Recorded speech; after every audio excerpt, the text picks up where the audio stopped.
Saudações, mais uma vez no ar, Prime Entrevista. Hoje estamos aqui com a Marta, documentista, ela que é responsável pela empresa Marta Documentação Imobiliária, que vai passar para vocês muitas informações bacanas para vocês que estão procurando imóvel, querendo comprar o seu primeiro imóvel, o seu segundo imóvel, e inclusive para você que está vendendo. Voltamos dentro de 2 minutinhos.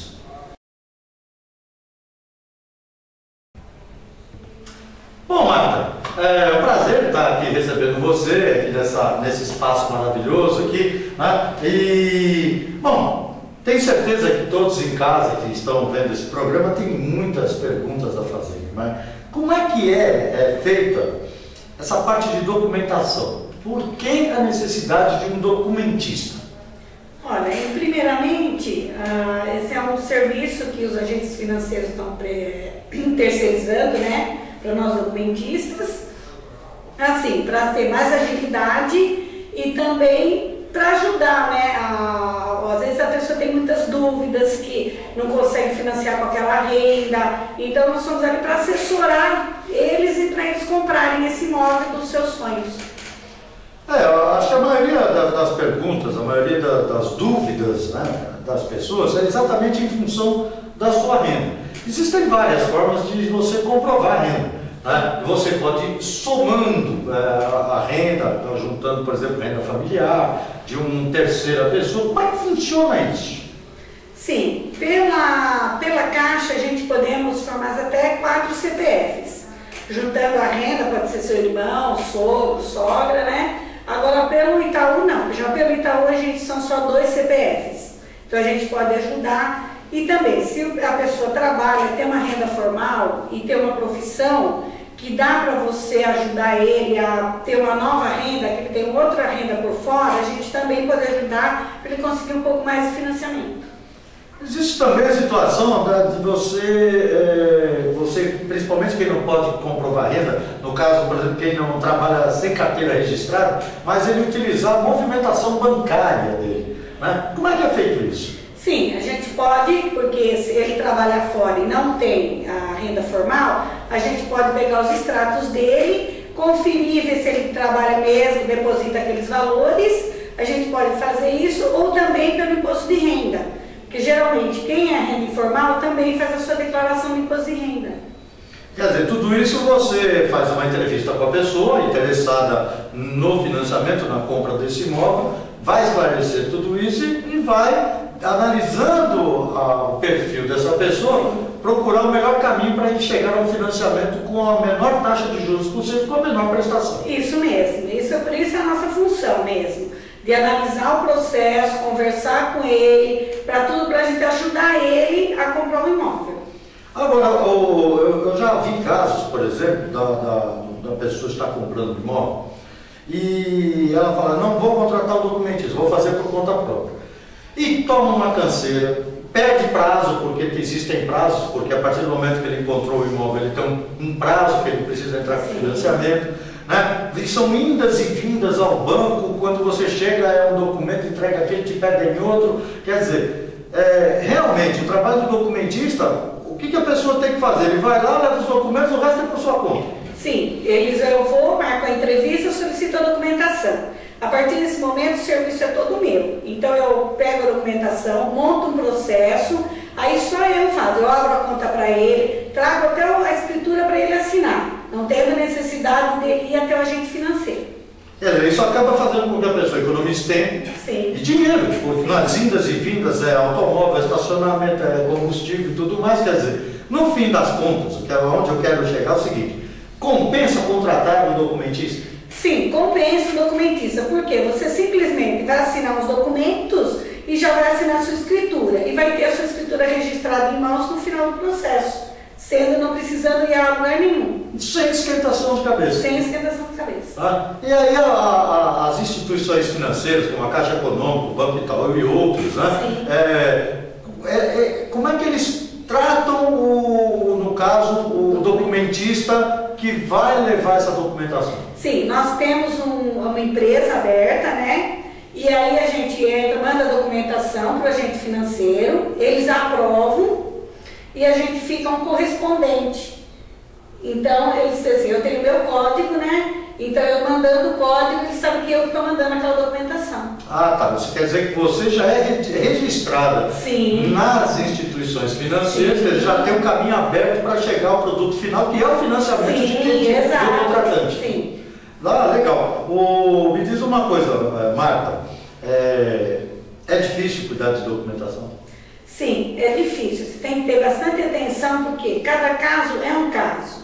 Você acha, não, esse está redondinho. Não. Você tem que ler, começar pela matrícula do imóvel. Você lendo, aí você vai descobrir tudo o que acontece com o imóvel. Então você precisa começar por ali. Aí você vendo que a regularização do imóvel está tudo certo, você vai começar pela parte do comprador. Aí você já vai analisar a documentação. Se ele tem uma renda, eu ganho 5 mil, mas ele paga uma pensão alimentícia, ele paga um carro de R$1.000, quer dizer, então ele já não ganha mais 5 mil. Então tudo isso é a entrevista que a gente faz. Que antes a pessoa tem que ir na caixa fazer uma entrevista, eu faço essa entrevista hoje. Essa é a hora que eu marco a minha entrevista com ele para fazer tudo isso. Então daí a gente já vai ver a análise, quanto ele vai conseguir financiar, a taxa de juros mais baixa. Sim, sempre a gente vai ajudar ele a ter a sua prestação mais baixa e os juros mais baixos. E essa entrevista, ela é sigilosa? Não, porque é coisa simples. Tem cliente que não quer falar, assim, porque eu preciso saber tudo. Eu preciso saber o que ele paga, o quanto ele ganha, se ele tem aplicação. Então eu tenho que saber tudo. Então ele tem que me falar, porque se ele não fala, eu vou chegar, a hora que eu chegar na caixa, ele vai assinar uma autorização para me fazer isso. Então eu chegando na caixa, eu vou puxar, o que ele não me falou, eu vou saber da mesma maneira. A caixa vai buscar informações sobre Sim, vamos buscar no Banco cliente. Central, sim. Ah, então é muito importante. Então você que tem, por exemplo, uma renda que você não colocou no seu imposto de renda e tudo mais, isso vai acabar aparecendo, então? Sim, vai aparecer. Então a gente tem, por isso na hora da entrevista, a gente tem que ir devagarzinho até que o cliente vai se liberando e contando as coisas pra gente. Agora me diz uma coisa que eu acho que é interessante. O que é melhor fazer? Encontrar o imóvel e depois procurar o documentista, ou procurar o documentista primeiro e de acordo com essa entrevista, o que vai financiar, qual é o poder de financiamento dele e ir buscar o imóvel? Tem bastante cliente que é assim, ele quer primeiro, já está disposto a comprar o imóvel, certo? Então aí ele quer que a gente analise a documentação dele, isso tipo assim, é mais quando ele não tem renda formal.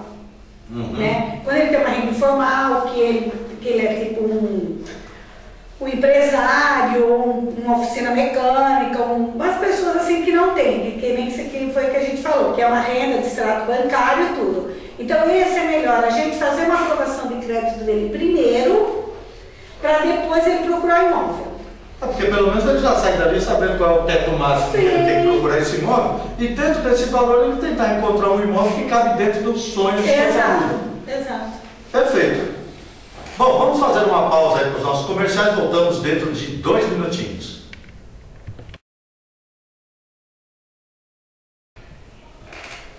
Já retornamos, vamos continuar aqui a nossa entrevista com a Marta, documentista. Marta, uma pergunta bastante interessante.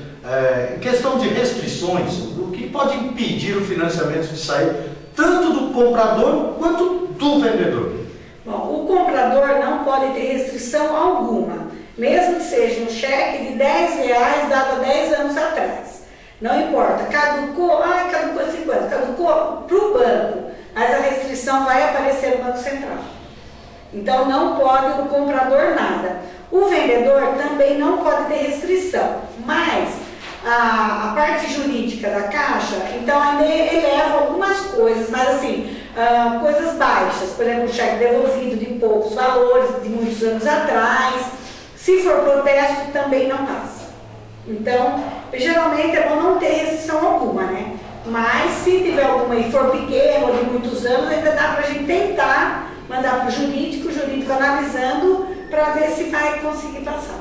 Agora, no bloco anterior, Marta, você colocou uma situação bastante interessante, que é o levantamento da história do imóvel. Quer dizer, a maior parte das pessoas, comprar um imóvel não é como comprar um sapato ou uma calça que você todo mês, a cada 2, 3 meses, vai lá e compra. Tem pessoas que levam uma vida inteira para comprar a sua casa, um imóvel só.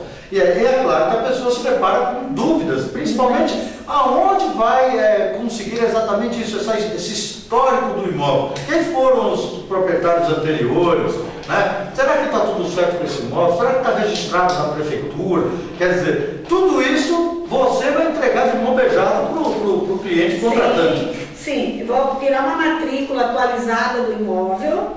A partir desse momento, ela vai ler, desde que o imóvel foi um terreno, aí foi desmembrado, fez uma casa, demoliu, fez outra, passou para um comprador, um faleceu, ficou com a esposa, aí teve os inventários, tudo isso é registrado no registro de imóveis.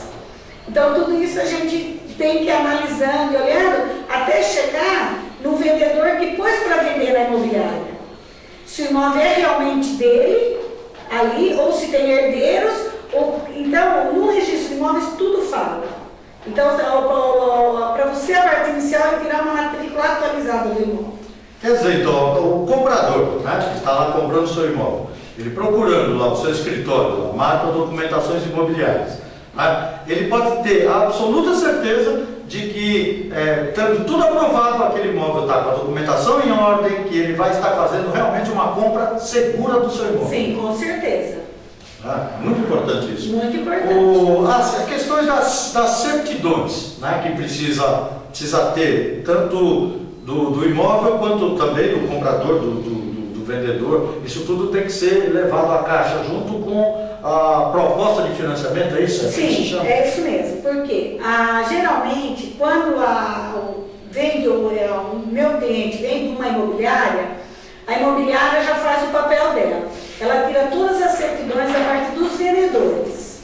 Como eles colocaram o imóvel para vender, a imobiliária faz isso. Então, tira as certidões todas dos vendedores. Do comprador, quem faz isso sou eu. Então, eu vou fazer tudo para ele, vou tirar tal. Por isso, ele assina uma autorização para que eu possa fazer isso. Certo. Sem essa autorização, eu não consigo, mesmo sendo correspondente caixa, eu não consigo, porque é uma coisa sigilosa, e ele precisa me dar uma autorização para fazer as pesquisas. Perfeito, então. Bom, acredito, né, que você que está assistindo a essa entrevista deve ainda ter dúvidas, com certeza, apesar de tantos esclarecimentos que a gente fez, né, mas é um tema difícil, é um tema complicado. Né, e para isso, eu aconselho você o seguinte: você que está aí procurando imóvel, você que está querendo vender um imóvel, ou você mesmo que tem um terreno e quer construir um imóvel para vender, quer se transformar num construtor, num pequeno construtor, procure a Marta Documentações Imobiliárias. Você vai ter lá uma entrevista com ela, vai bater um papo com ela vai esclarecer tudo isso novamente. Sim. E muito mais. Eu acho que ainda tem muita informação, não tem? Sim, foi como a gente falou no começo. Cada imóvel é um caso. Então, muitas coisas, muitos financiamentos também. Por quê? Tem muitas dúvidas, porque é uma renda, o valor do imóvel. Então as pessoas assim têm, eu quero comprar um imóvel de 200 mil, eu ganho tanto. Então, mas dá para pagar tanto? Não, a gente vai ter que fazer para ver, porque cada aumenta, se o imóvel passa R$1, a sua renda já não comporta. Então tem muitas coisas que a gente tem que sentar e conversar. Então, cada caso é um caso. Então, estou à disposição. Quem quiser me ligar para qualquer dúvida, para qualquer coisa. Outra coisa também, as instituições financeiras, a Caixa Econômica Federal, mudam as regras constantemente. Sim. Então é necessário que a pessoa se mantenha atualizada. No caso de vocês, é o trabalho de vocês conhecem qualquer coisa que forem mexer, vocês vão saber orientar a pessoa durante o período de transição de uma regra para outra, que é muito comum acontecer. Bom, voltamos aí de mais um breve comercial rapidinho. Bom, Marta, eu acho que agora resta nos saber o seguinte, aliás, ao nosso espectador: quanto custa todo esse processo? Não só os honorários do documentista, claro, mas você tem o custo das certidões, você tem outros custos mais. Quais são esses custos e em quanto fica isso? Olha, aí a gente faz assim, pela Caixa Econômica, a gente calcula uma taxa. Porque quando você nunca teve imóvel, as suas custas são mais baratas. Então, porque você tem desconto na prefeitura e no cartório. Se você já teve imóvel, o custo fica um pouquinho maior.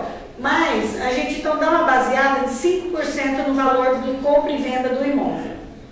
Certo. Então, por exemplo, se o imóvel custar R$100.000, você vai gastar R$5.000 de custos entre certidões, registro de cartório, tudo. Ah, contando também com os honorários do documentista, também. Então, quer dizer, o custo total, a despesa total dele vai ser em torno de 5% do valor do imóvel. Aí, se a pessoa nunca teve imóvel, a gente vai pleitear pelos descontos. Aí tem um abaixo um pouquinho. Agora, deixa eu perguntar uma coisa. É muito comum, assim, as pessoas, por exemplo, falarem assim, eu já tive um imóvel, mas vendi, hoje eu não tenho mais imóvel. Ele entra novamente naquela pessoa que nunca teve imóvel ou não? Continua tendo histórico dele? Continua por quê? Porque ele já teve o desconto do seu primeiro imóvel. Entendi. Então, se ele já teve imóvel, ele pode não ter mais, mas ele não tem mais direito ao desconto. Agora, no financiamento, mesmo que ele já teve anteriormente, mas sendo o primeiro imóvel, ele ainda continua pegando taxa de juros mais baixa, né? Sim, porque ele já não tem mais o imóvel. Tá. Então, bem entendido essa parte aí do imóvel, é importante aí. Se você tem, se é o seu segundo imóvel, isso aí, o governo, a financeira considera que você está fazendo um investimento, não comprando para o seu conforto, o seu e da sua família como moradia. Então os custos, as taxas de juros são maiores, é isso? Sim. Se você se desfez do seu imóvel, vendeu, juntou um dinheirinho mais para comprar um imóvel melhor e não tem nada registrado, então você vai entrar no financiamento, bem claro, como sendo o primeiro imóvel você consegue taxas de juros melhores. É por aí, né? Por aí mesmo. Se você já tiver imóvel, não consegue sacar o fundo de garantia e também não pega a taxa de juros mais baixa. Olha, falando até, levantando essa questão da taxa do fundo de garantia, né? O fundo de garantia ele pode ser usado de tempos em tempos, sendo o primeiro imóvel no financiamento, para amortizar ou diminuir o valor da prestação. Como é que é isso? Ele de 3 em 3 anos pode usar o fundo de garantia para amortizar. Né? De recursos próprios, se você tiver um valor, você pode amortizar a partir da primeira prestação quando você quiser. Agora do fundo de garantia, sendo não pode ter mais nenhum imóvel. E no caso, por exemplo, o fundo de garantia pode ser do casal, de todos que estão registrados no imóvel. Sim, de todos que estão na renda que a gente apresentou na escritura. Então, quer dizer, a pessoa que faz um financiamento para 20 anos, ela pode quitar esse financiamento em 12, 13, 14 anos? Sim, hoje assim, as pessoas pegam, né, de 20, 25 anos, mas geralmente de 10 a 15 anos já eles conseguem quitar, tanto com o fundo quanto com os recursos próprios. E já passa a ser proprietário definitivo do imóvel. Olha, você pode encontrar aqui a Marta, documentação imobiliária, na rua Icaraí, número 54. Você já pegou papel e lápis aí, cara? Então pegue que eu vou aguardar um minutinho, eu volto já em 2 minutinhos com o endereço. Aí, voltamos rapidinho. Pegou papel e lápis? Tem certeza que você já pegou, então anote aí, tá? Rua Icaraí, número 54, eu vou repetir. Rua Icaraí, número 54, sala número 3, Jardim Hollywood, São Bernardo do Campo, ali perto da Avenida Kennedy, não é? Ali próximo ao fórum, então tá pertinho ali do onde tem lá aquele redondo lá, o Centro Poliesportivo, da Avenida Kennedy, é super fácil de você encontrar. Então vou repetir novamente, Rua Icaraí, número 54, sala número 3, Jardim Hollywood, São Bernardo do Campo. Anote os telefones aí, tá?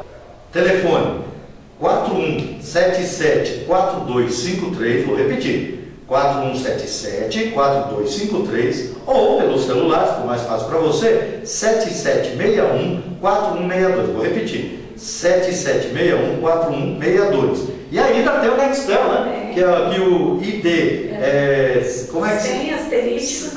Sem asterisco, 116195, vou repetir. 100 asterisco, número 100, numeral 100, né? 100 asterisco, 116195. Aí, dessas formas você pode entrar em contato com a Marta. Marta, seu e-mail? martadocumentista@hotmail.com.